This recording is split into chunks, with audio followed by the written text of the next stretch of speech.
Revue, les biographies du professeur sont diversifiées. Lorsque les musulmans consultent les orientalistes, certaines méthodes employées reflètent la spécialisation et l'orientation des auteurs.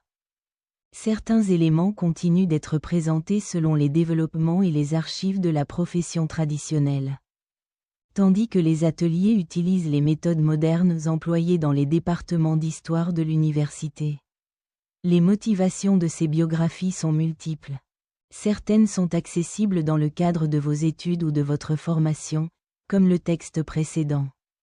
D'autres poursuivent un objectif purement historique, cherchant à comprendre les événements de la vie du professeur qui témoignent de son savoir. Ces motivations peuvent être empreintes de patriotisme, visées à affirmer une autorité politique, ou pour des raisons similaires.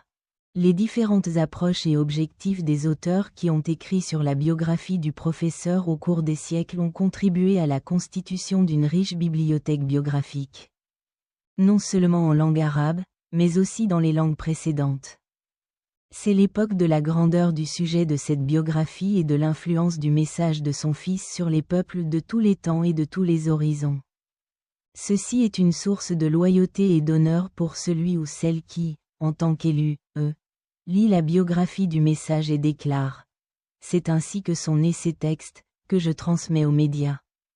Notamment dans le cadre de la biographie professionnelle, c'est aussi pour la vie de nos lecteurs actuels et le début de la biographie de la scène des maîtres de Mahomet, qui a profité aux lecteurs de notre époque et leur a permis de comparer le grand documentariste Cheikh Kassim Ibrahim Abdul Wahid al-Arbi. Pourquoi nous protégeons-nous tous face à la misère et à la grâce? Professeur Dr. Hachim Yahya al-Mallah, membre de l'Académie des sciences d'Irak.